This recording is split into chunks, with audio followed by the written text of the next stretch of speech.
Good morning. Thank you for joining me here today at the CPPA. I stand here as a mother and an activist, and I am Tamir's voice. Cleveland police has a history of using excessive force against citizens. They have failed to maintain the trust in the city of Cleveland. I choose here to speak today because I need the system to change. I need this system to change. The people of Cleveland need the system to change.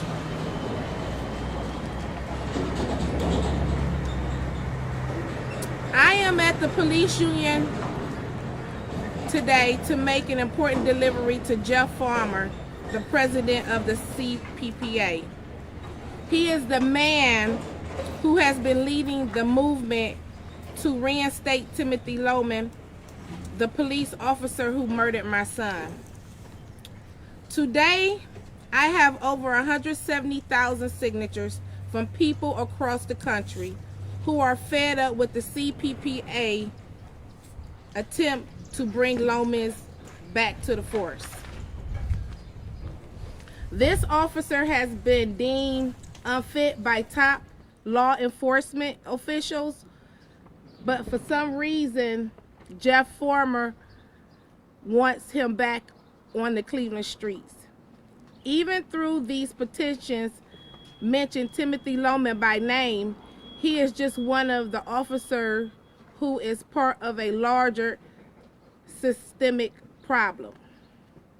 In delivering these petitions today, I am going after the entire system. The police department, the police union, city officials, government agencies, anyone who has used the legal system to justify the murder of my 12-year-old. It is time that there is accountability for officers' unjust actions. Each day I have to live with the reality that nothing will bring Tamir back. Even with the pain, I still envision a society where people are safe from police brutality, abuse, and terror. One where the law does not protect police officers who harm rather than help. At the end of the day, we just want to be safe, come home to our loved ones each and every day, and to live our lives to the fullest. If you are listening, I need you to speak up, especially with the lack of transparency from our local government agencies. I am still fighting for justice for my son, and I need you to fight with me. The Cleveland police are being examined from every angle.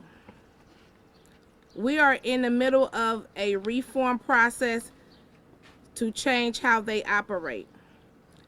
Educate yourself, attend meetings, file complaints, call Farmer to tell him to stop his efforts. Thank you for your time and your support. Okay.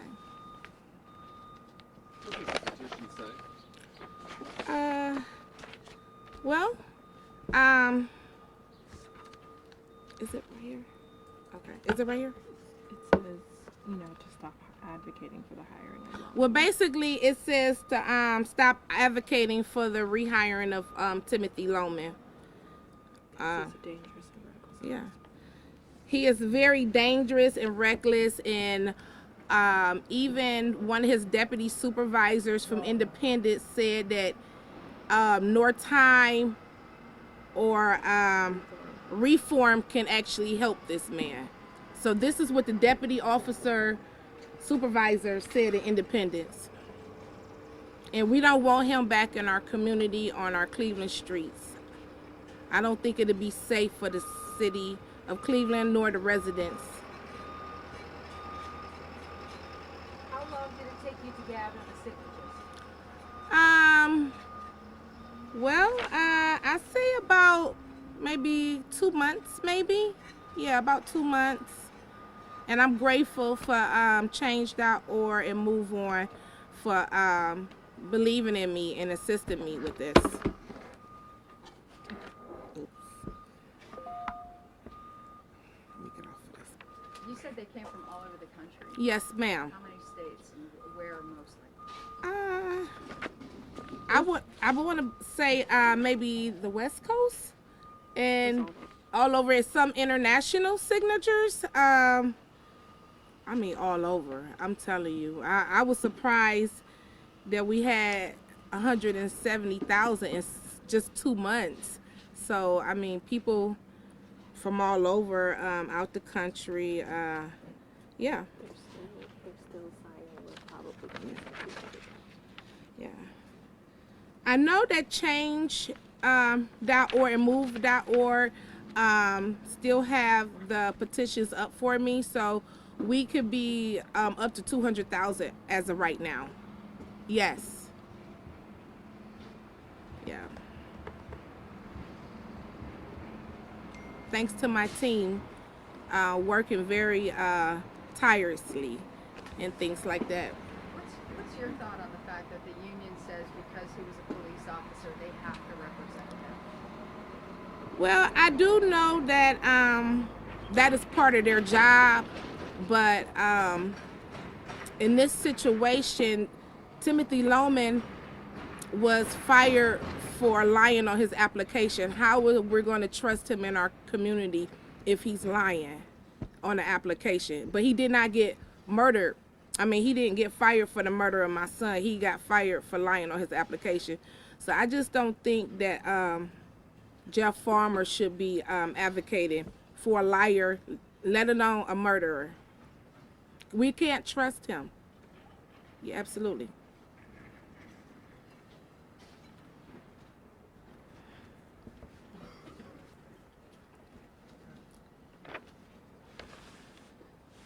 So how do you plan to deliver them? They got this place all buttoned up.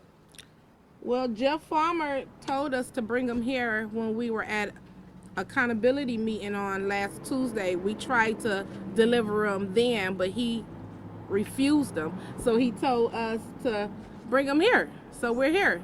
He said that door will be open inside. He said the door's open. And somebody was supposed to unlock the door so you could put them inside. Well, where are they? Yeah. We haven't checked the door. Mhm. Yeah. Well, he told us to bring him here, so we're here. I don't know. I don't know where everyone else is though. What was his reaction last week when you tried to present him with the petition? He was very nonchalant and just very hard to talk to. It was almost like I was talking to a brick wall, honestly. He looked very uncomfortable, but he didn't really say much to me. You know, I had already had a previous conversation with him over the telephone. He actually called me back. I asked him why he was doing this. He really didn't have no response. He just told me that he was just going to let the judge decide. And I just told him at that time, I said, you really need to find something to do. Nobody wants this officer back in the community. Your officers don't even want him back on the force.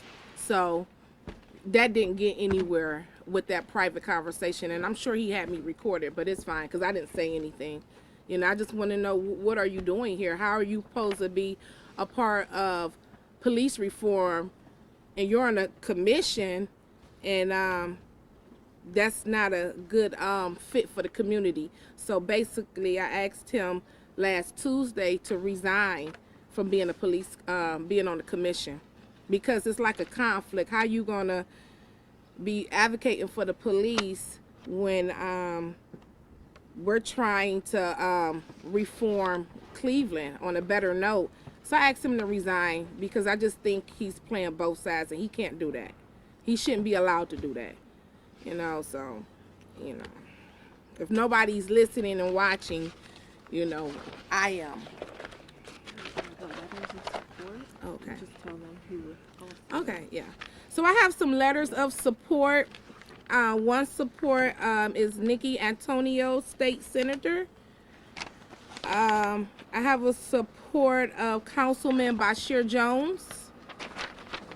The councilman woman Jasmine Santana.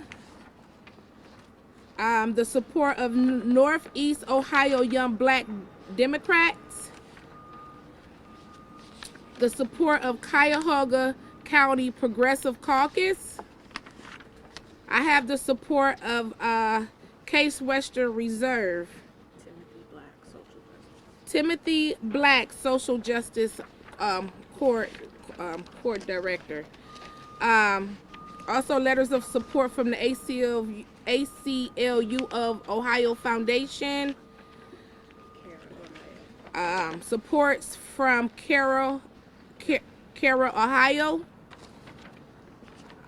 Support the organization the Ohio Organizing Collaborative. I never could say that word.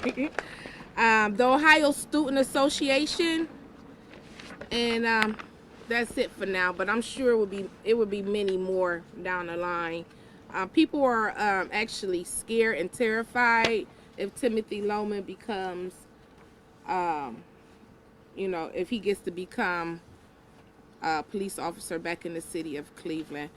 I believe his license should be revoked with OPS, and I'm hoping that they're going to get on board, as I have asked them previously at this accountability meeting. I'm very busy, so I don't get a chance to get to all the meetings because I'm building Tamir's legacy.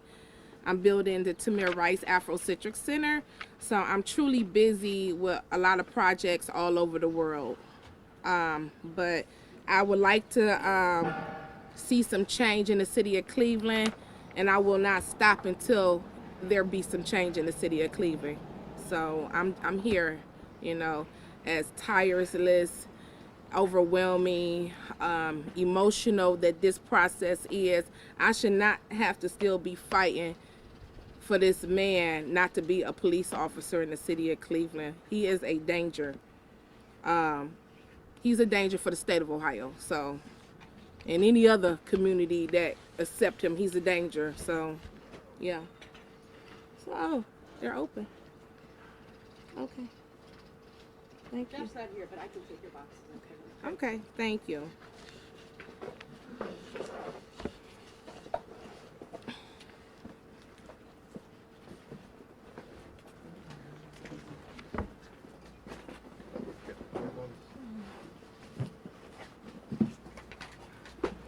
I'm sure if we waited it out, they would have came.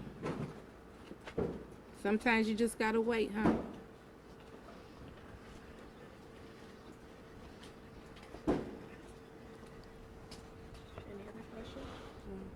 Is there any other questions? Do you believe it's realistic that he gets his job back through the courts? What I have seen over this country, more than likely it is, but I would just hope that somebody has a heart out there to say, hey, he's danger to the police force, he's a danger to the community, he's just a bad apple, we don't want him, I hope it's a heart out there that just won't let him be a part of our community. It's just a shame. It's a shame. I'm hoping whoever the judge is reciting over the case just say, no, you're just a bad apple. He broke down on the gun range because of his girlfriend. Also, I was hearing that he was very careless with his weapon from his chief of police. When my lawyers and everybody was talking, that he was careless with his weapon. He didn't want to wear what is that called, a bulletproof vest. He was careless with that. Like, he's just careless, and he's careless and reckless and a danger. I don't think that police officers will want to work with him in the city of Cleveland. Let me just say that, or let it anywhere else, because when he tried to go to Bel Air, Ohio, my team worked quickly with phone calls and letters, and he resigned his application. But that's a small town, you know. It was phone calls being flooded into the mayor's office and the chief of police office. So that was surprisingly that he resigned his application so quickly. That was surprisingly. For some reason, Cleveland has a different dynamic, and I'm not understanding why. But what I have seen across the country, officers always get their job back. That's what I have seen across the country. But I'm hoping that not this officer, not this one. Yeah. You said there were some police officers who even told you that they didn't want him back. Yeah, some officers, yeah. Have they said that to Fuller? I don't know. That's something that I don't know. Yeah. I wouldn't even know that. I actually told city council and some of the officers that's there, like, y'all should really advocate for this officer not to be a part of this police department, you know. So I'm hoping some influence from city council, from whoever, that can help make these decisions, that he just don't be a part of our community. Will you Yeah. protest anywhere he tries to become a police officer? Do you just not want him to become a cop? Well, in the state of Ohio, I'm just concerned about the state of Ohio right now. And if I can assist other folks, if he goes to a different state, you know, maybe. But I'm only concerned about the state of Ohio right now. Yeah, and more than likely, it probably will be a protest. It'll be out of my hands because, as you can see, the people don't want him. So I can't control the people from coming here. You understand that? I can't control them. It's 170,000 say they don't want him to be an officer. So if he becomes an officer, you know, I hope Ohio is prepared for what's in store, because I can't stop the people from coming. You know, I can only do what I do for Tamir, and more than likely I will probably do a protest, a rally, whatever you may call it. But yeah, we're gonna have some problems if he becomes a police officer. We're gonna have problems up here. I'm sure of it. Yeah.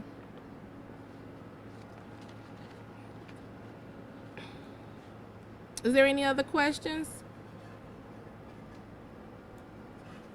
Okay, well, thank you guys for coming out and supporting me, and I hope you guys play the full clip. I know sometimes I'm stuttery. After the death of my son, I suffered with a condition, so thank you for bearing with me. Ask them if they want to call Jeff. You're the numbers. Okay, if you want to call Jeff Farmer, here's the numbers: 216-233-1416, and another number is 216-631-8455. And what I will ask you to say is just to tell him to stop his efforts in trying to get Timothy Loman his job back. Yep. The whole state of Ohio should be in fear of a officer that can ride up and murder a child less than a second, while he's basically telling everybody that he gave 3 commands. You can't say 3 commands or 10 commands or 20 commands in less than a second. You can't do it. So my son was murdered, and that's just the bottom line. He was murdered. The brake lights was still on. So I don't understand how there's no indictment or anything, things like that. You know, the whole process is what is that word I want to say? The whole process is messed up, and you know, at the time, McGinty did not advocate for my son. Let's just say that he did not advocate for my son. And yeah, so we are looking to maybe bring new charges against Timothy Loman by researching some of the previous evidence, or whatever you want to call it. And I'm just working. I'm working now. So just look for me in the future, very soon. I'm working, because we all know that he lied. We all know that. But I'm putting the pieces together so I can present it in the correct way, and hopefully this will stick because everybody knows that he lied. Yeah, he's a liar. Thank you.